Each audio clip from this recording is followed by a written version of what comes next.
Hello student. तो आज हम लाए हैं C3 and C4 plants in Calvin cycle. ये आज का हमारा टॉपिक है जो कि सभी बायोलॉजी और कॉम्पिटिटिव स्टूडेंट के लिए बहुत ही ज़्यादा एसेंशियल है। मतलब कि चाहे 10th क्लास हो, 12th क्लास हो, या फिर ग्रेजुएशन, BSc, MSc, या फिर कॉम्पिटिटिव जो एग्ज़ाम है उसमें बहुत ही ज़्यादा पूछा जाता है ये टॉपिक। तो ये हमारी सेकंड क्लास है। तो ज़्यादा टाइम ना लेते हुए चलते हैं हम अपनी क्लास की ओर। सी थ्री प्लांट्स क्या होते हैं? C3 plants are those where the initial product is 3-phosphoglycerate with 3 carbon atoms. C3 plants way plants होते हैं जहाँ पर जो इनिशियल प्रोडक्ट होता है वह 3 फॉस्फोग्लिसरेट होता है with 3 carbon atoms. 3 carbon atom के साथ 3 फॉस्फोग्लिसरेट जो है वो C3 प्लांट्स का इनिशियल प्रोडक्ट होता है। तो अगर आपसे पूछा जाए कि C3 प्लांट्स का ऐसे इनिशियल प्रोडक्ट कौन सा है, तो हम C3 फॉस्फोग्लिसरेट पे टिक करेंगे। This plants are also known as temperate plant. ये जो प्लांट्स होते हैं वह टेम्परेट प्लांट्स होते हैं। टेम्परेट प्लांट्स मतलब ये मतलब कि सभी मौसम में ग्रो करते हैं, जैसे कि सर्दी, बरसात, गर्मी, इन सभी मौसमों में यह ग्रो करते हैं। This plant reduce into carbon dioxide directly in the chloroplast. ये जो प्लांट्स होते हैं वे कार्बन डाइऑक्साइड को क्लोरोप्लास्ट में डायरेक्टली रिड्यूस कर देते हैं। This plants can be annual perennial. ये जो प्लांट्स होते हैं वे एनुअल पेरेनियल पर डिपेंड करते हैं, हो सकते हैं, मतलब एनुअल पेरेनियल मतलब 12 मासी हो सकते हैं। They are highly rich in protein. सीधे प्लांट्स में जो प्रोटीन की कैपेसिटी होती है वो बहुत ही ज़्यादा होती है, मतलब कि ये उनमें जो है प्रोटीन बहुत ही ज़्यादा मात्रा में पाया जाता है। Highly rich in proteins. Wheat, oats, rye, cord, grass are some of the example of C3 plants. C3 plants में जो कौन कौन से पौधे आते हैं? एक wheat, oats, rye, cord, grass. इन पौधों को हम बहुत ज़्यादा इस्तेमाल करते हैं प्रोटीन को प्राप्त करने के लिए। These plants carry out the C3 cycle to fix carbon from carbon dioxide into 3 carbon sugar. ये जो प्लांट होते हैं C3 साइकिल में कार्बन को फिक्स करने के लिए कार्बन डाइऑक्साइड से 3 कार्बन शुगर में कन्वर्ट कर देते हैं, मतलब ट्रांसफॉर्म कर देते हैं। मतलब कि कार्बन डाइऑक्साइड जो है वो 3 कार्बन शुगर में चेंज होती है। Carbon dioxide 3 carbon sugar. It is a cycle of chemical reaction where plants over a period of time can transform the 3 compound into nucleotides, amino acid and complex sugar starch. यह एक chemical reaction होती है जहाँ पर जो plants होते हैं वह समय के दौरान ट्रांसफॉर्म होते रहते हैं 3 कार्बन कंपाउंड्स में। मतलब जो 3 कार्बन कंपाउंड्स होते हैं वह समय के साथ साथ ट्रांसफॉर्म होते रहते हैं। किन किन में? अब ये ट्रांसफॉर्म किस किस में होते हैं? जो कार्बन होते हैं वे न्यूक्लियोटाइड्स में ट्रांसफॉर्म होते हैं, एमिनो एसिड्स में ट्रांसफॉर्म होते हैं, और कॉम्प्लेक्स शुगर में। कॉम्प्लेक्स शुगर मतलब starch. Most of the organic matter is created due to the process of carbon fixation.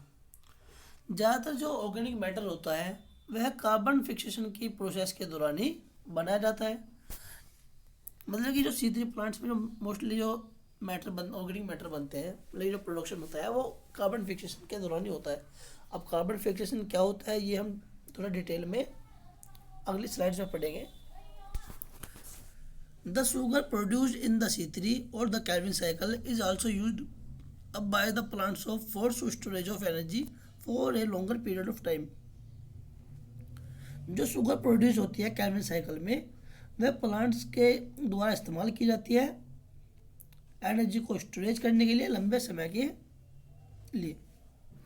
Hair the photosynthesis process takes place only when the stomata are open. यहाँ पर जो photosynthesis प्रकाश संश्लेषण की प्रक्रिया है वह तभी अपना काम करती है जबकि जो प्लांट्स के जो स्टोमेटा होते हैं लीफ में जब ओपन होते खुले होते हैं। मतलब कि जो फोटोसिंथेसिस प्रक्रिया है, जब स्टोमेटा खुलेंगे तभी यह अपना काम करेगी। अगर स्टोमेटा नहीं खुलेंगे तो अपना काम तो करेगी लेकिन थोड़ा बहुत ना के बराबर ही करेगी। Approximately 95% of the shrubs, trees and plants are C3 plants. लगभग जो 95% श्रब्स, पेड़ और पौधे होते हैं वे C3 प्लांट्स की कैटेगरी में ही आते हैं। तो ये तो हो गया हमारा C3 प्लांट्स। अब चलते हैं हम C4 प्लांट्स की तरफ।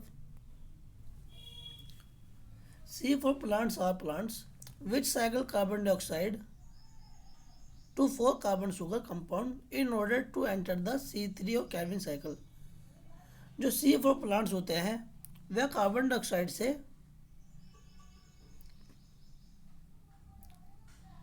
4 कार्बन सुगर कंपाउंड्स बनाते हैं कैल्विन साइकिल में एंटर करने के लिए, और ये इनका एक क्रम होता है।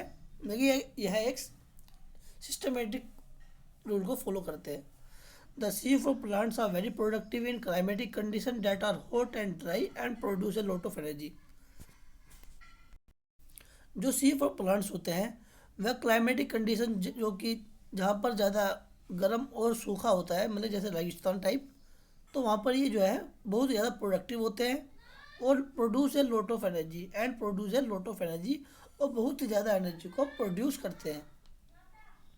Some of the plants that we usually consume are C4 plants such as pineapple, corn, sugarcane, etc।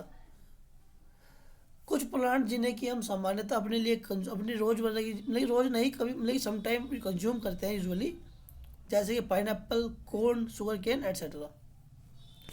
यह C4 प्लांट्स के एग्जांपल हैं, pineapple, corn, sugarcane. Photo respiration decreases in hot condition that exceed the ATP required to move CO2 from the mesophyll cell to bundle sheath।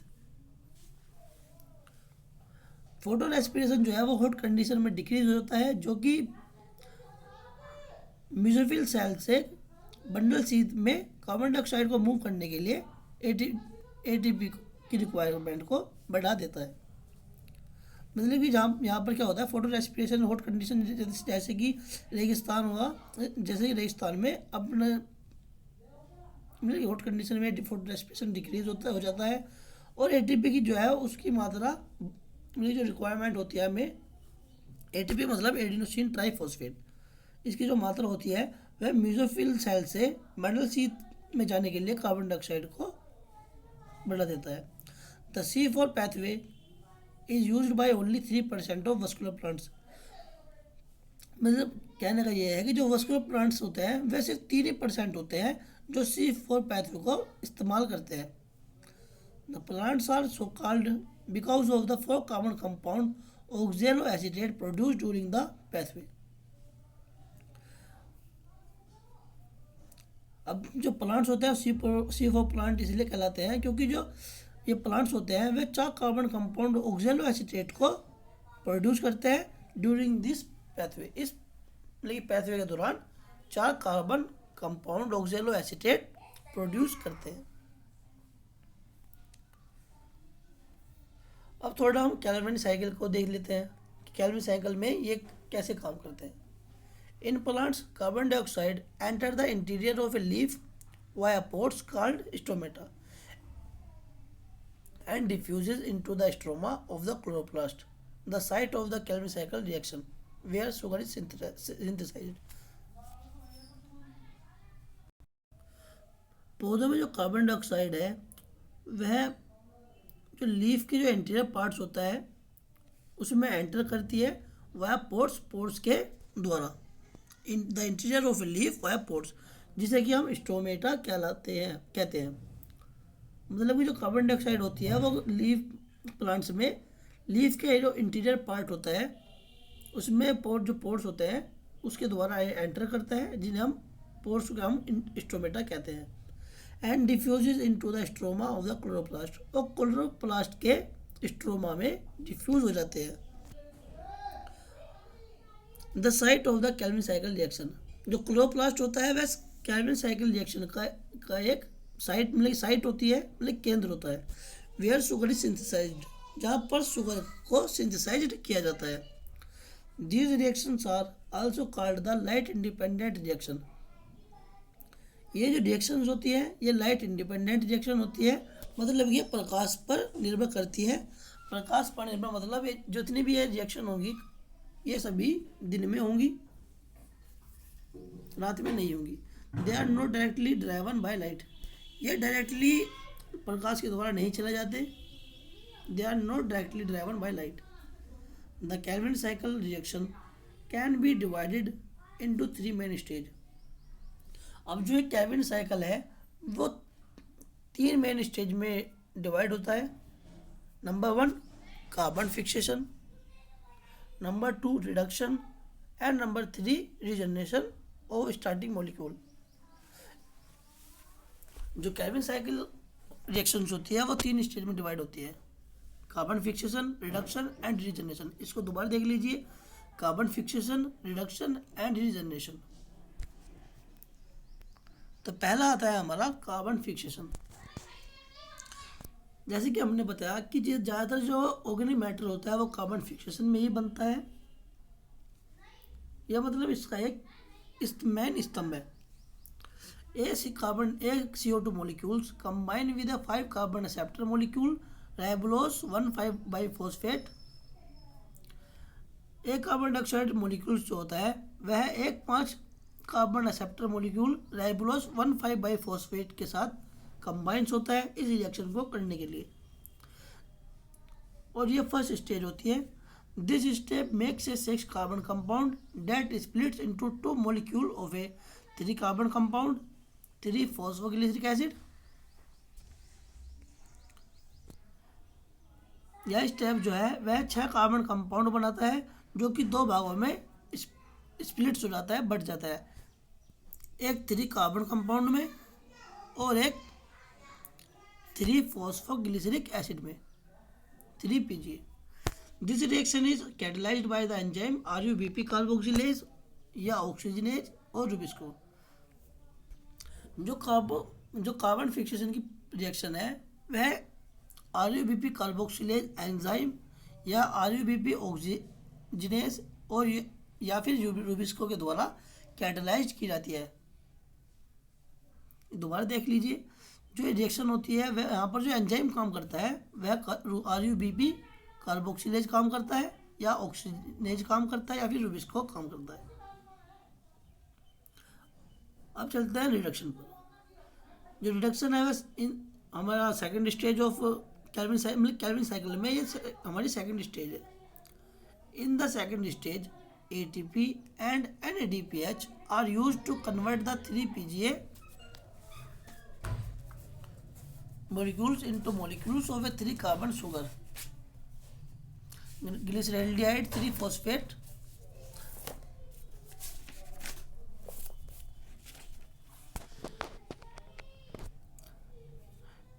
इस stage में जो है वो ATP और NADPH वो 3 PGA मॉलिक्यूल्स को कन्वर्ट करने के लिए इस्तेमाल किए जाते हैं, एक 3 कार्बन शुगर ग्लिसरैल्डिहाइड 3 फॉस्फेट में।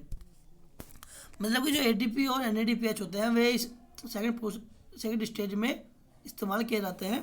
जो हमारे जो 6 कार्बन थे वे स्प्लिट हो गए थे, एक तो 3 कार्बन कंपाउंड में और 3 फॉस्फोग्लिसरिक एसिड 3 PGA में।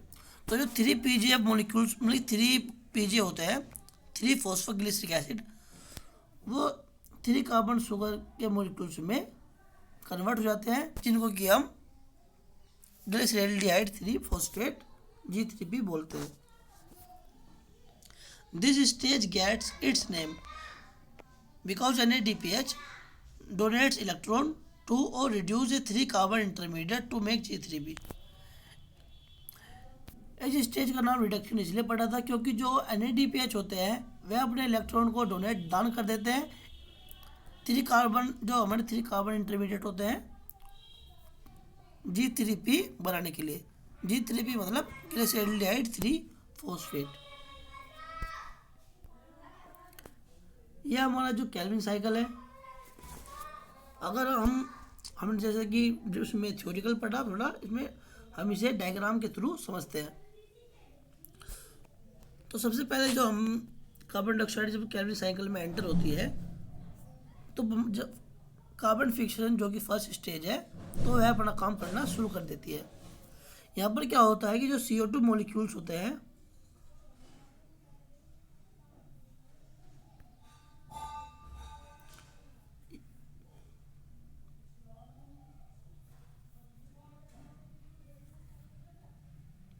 जो carbon dioxide molecule 3 carbon dioxide molecule होते हैं वो कंबाइंड हो जाते हैं 5 कार्बन एक्सेप्टर मॉलिक्यूल्स जिनके कि हम राइबोलोज 1,5 फॉस्फेट बोलते हैं। और इस स्टेप में 6 कार्बन कंपाउंड बनते हैं। 3 तो बनते हैं हमारे कार्बन कंपाउंड और 3 बनते हैं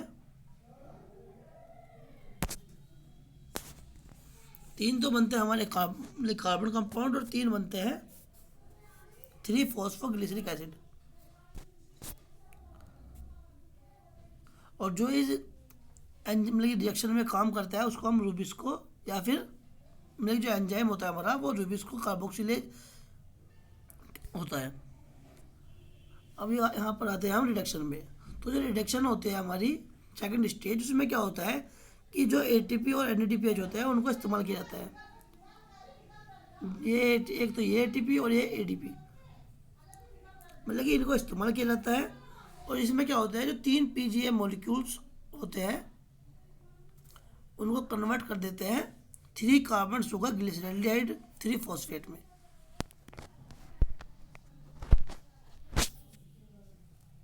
यार ना जो ATP और NADPH होता है वह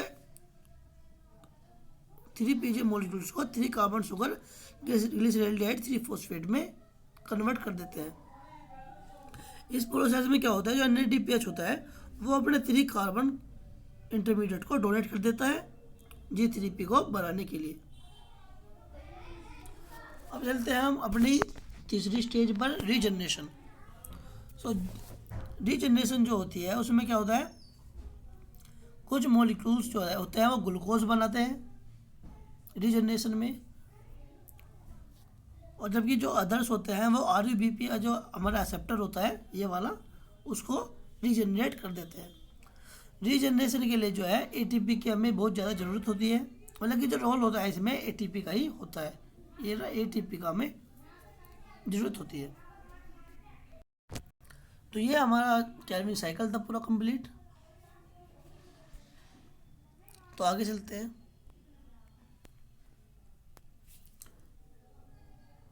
रीजनरेशन हमने कैल्विन साइकिल के थ्रू सारा नहीं समझ लिया है। अगर आप चाहते हैं तो मैं दोबारा समझा देता हूँ।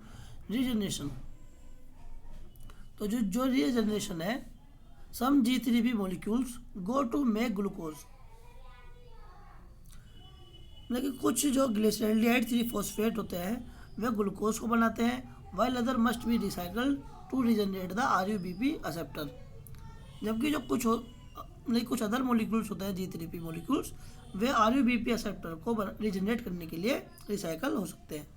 रीजनरेशन रिक्वायर ATP रीजनरेशन को ATP की रिक्वायरमेंट होती है and involves a complex network of reaction. और रिएक्शन का एक कॉम्प्लेक्स नेटवर्क होता है जो कि इस रीजनरेशन में अपना काम करता है which my college bio professor like जिसे कि हमारे कॉलेज प्रोफेसर होते हैं वे यह कहना पसंद करते थे कि यह कार्बोहाइड्रेट स्क्रैम्बल होता है। अब देख पर थोड़ा कुछ इसमें ये समझते हैं कि जो कैल्विन साइकिल में हमने क्या इनपुट मतलब क्या हमने उसमें इनपुट किया था और हमें उससे क्या मिला मतलब क्या हमने रिएक्शन में इस्तेमाल किया और क्या हमें उसके बाद रिएक्शन के बाद मिला। तो इनपुट में जब हम कार्बन डाइऑक्साइड को इनपुट करते हैं तो हमें शुगर मिलेगी ग्लूकोज और जो H2O है उसके बाद हमें ADP प्राप्त होता है। ATP अगर हम इनपुट करेंगे तो हमें फॉस्फोरस P मिलेगा। अगर NADPH को इनपुट करेंगे तो NADP पॉजिटिव प्राप्त होगा। तो ये हमारा सारा ओवरऑल इनपुट एंड आउटपुट है। अब चलते हैं हम नेक्स्ट स्लाइड पर। Difference between C3 and C4 plants कि C3 एंड C4 प्लांट्स में क्या डिफरेंस होता है। C3 plants and C4 plants. The first stable intermediate product is 3 carbon acid phosphoglyceric acid. C3 plants में जो इंटरमीडिएट प्रोडक्ट होता है वो 3 कार्बन एसिड फॉस्फोग्लिसिक एसिड होता है. The first stable intermediate product is 4 carbon acid oxaloacetate which is then reduce to malate. C4 plant में जो intermediate product होता है वो 4 कार्बन एसिड होता है ऑक्सैलो एसीटेट, जो कि बाद में मेलेट में रिड्यूस हो जाता है. ये C3 प्लांट और C4 प्लांट मतलब कि C3 प्लांट में 3 कार्बन एसिड होंगे और C4 प्लांट में 4 कार्बन एसिड, जैसे कि इनके नाम में ही है C3 and C4. Photosynthetic functions occur only in mesophyll cell on the surface of the leaf. C3 plants में जो फोटोसिंथेटिक की फंक्शंस होते हैं वो मेसोफिल सेल्स में पाए जाते हैं, जो कि पत्ती की सरफेस पर होती है. Photosynthetic function occurs in mesophyll and bundle sheath cell. जो C4 प्लांट में जो फोटोसिंथेटिक फंक्शंस होते हैं मतलब प्रकाश संश्लेषण मतलब कार्य होते हैं वे मेसोफिल सेल पर में पाए जाते हैं और बंडल सीध में पाए जाते हैं. Mesophyll cell and bundle sheath cell. C3 require cool and wet environment.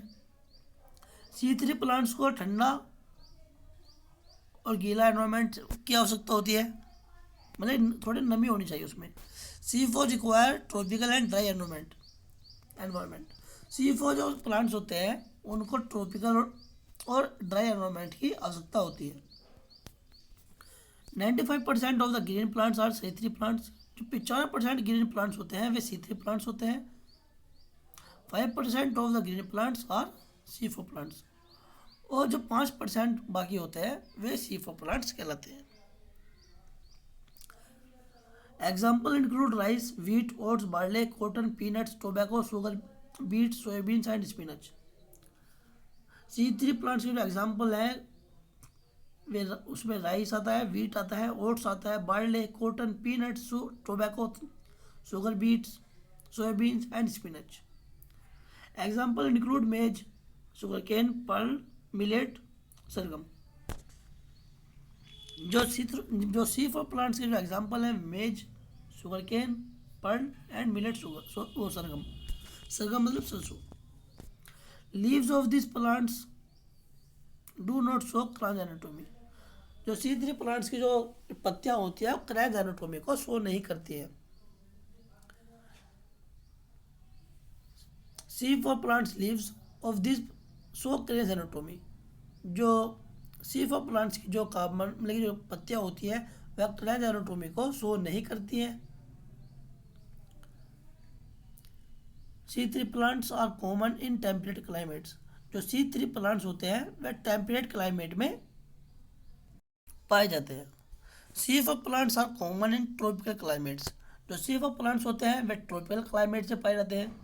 मतलब कि जो C3 प्लांट्स होते हैं वो तो पाए जाएंगे टेम्परेट प्लांट्स में और जो C4 प्लांट्स होते हैं वो ट्रॉपिकल क्लाइमेट्स में पाए जाएंगे.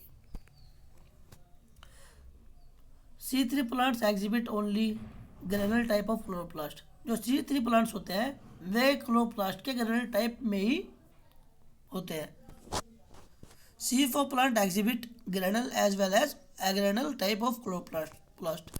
जो C4 प्लांट्स होते हैं वे मतलब ग्रेनुल में तो पाए जाते हैं, एग्रेनुल में भी वे पाए जाते हैं. जो ग्रेनुल और एग्रेनुल स्ट्रक्चर होती है वो क्लोरोप्लास्ट की होती है. Carbon dioxide fixation occur only once. C3 plant में जो कार्बन डाइऑक्साइड फिक्सेशन होता है वो सिर्फ एक बार होता है, only once. Carbon dioxide fixation occur twice. जो C4 प्लांट्स होते हैं उनमें कार्बन फिक्सेशन 2 बार होता है, मतलब कि ये साल में 2 बार होता है.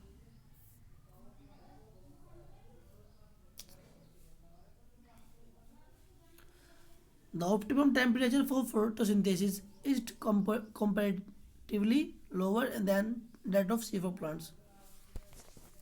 C4 प्लांट का जो ऑप्टिमम टेम्परेचर होता है फोटोसिंथेसिस के लिए वह C4 प्लांट्स की तुलना में कम होता है.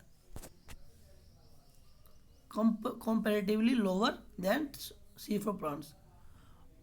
The optimum temperature for photosynthesis is comparatively higher than C3 plants. अब जब C3 प्लांट्स में कम हो गया है तो C4 प्लांट्स में जो टेम्परेचर होता है फोटोसिंथेसिस के लिए वो ज़्यादा होता है C3 प्लांट से। C3 फोटोसिंथेसिस मतलब C3 प्लांट्स में जो फोटोसिंथेसिस होता है वह ओल्डेस्ट है एंड मोस्ट कॉमन है। मतलब कि जो सबसे पुराना होता है C3 फोटोसिंथेसिस एंड सबसे मतलब कि सबसे कॉमन है, मतलब कि ये नॉर्मल पाया जाता है। C4 photosynthesis is a recent phenomenon emerging after C3 photosynthesis. जो C4 फोटोसिंथेसिस होता है वह एक रिसेंट में ही आया हुआ एक फिनोमिनॉन होता है जो कि C3 प्लांट्स में जो फोटोसिंथेसिस की प्रक्रिया होती है उसके तुरंत बाद सामने आता है। Emerging after C3 photosynthesis. जो photo respiration is not suppressed. जो फोटो रेस्पिरेशन होता है वह सप्रेस्ड नहीं होता है। Photo respiration is suppressed.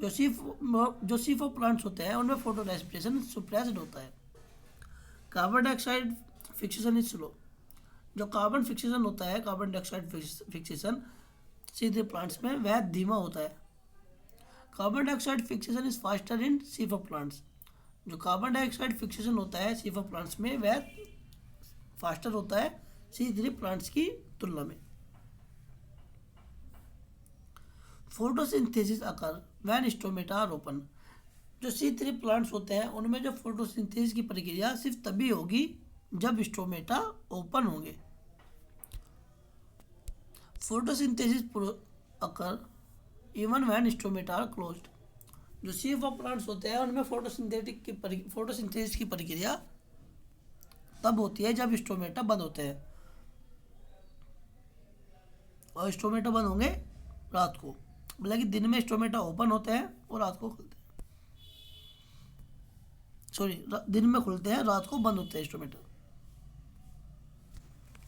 Similarities between C3 and C4 plants. अब जैसे कि आपको पता है कि अगर किसी चीज़ में मतलब कि असमानताएं हैं तो कुछ समानताएं भी होती है, तो देखते हैं C3 एंड C4 प्लांट्स में क्या क्या समानताएं हैं।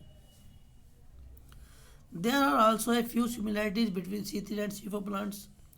Number 1, both the plants fix energy from sunlight. मतलब ये दोनों प्लांट्स होते हैं वह एनर्जी को सनलाइट से ही फिक्स करते हैं। Both synthesise carbohydrate.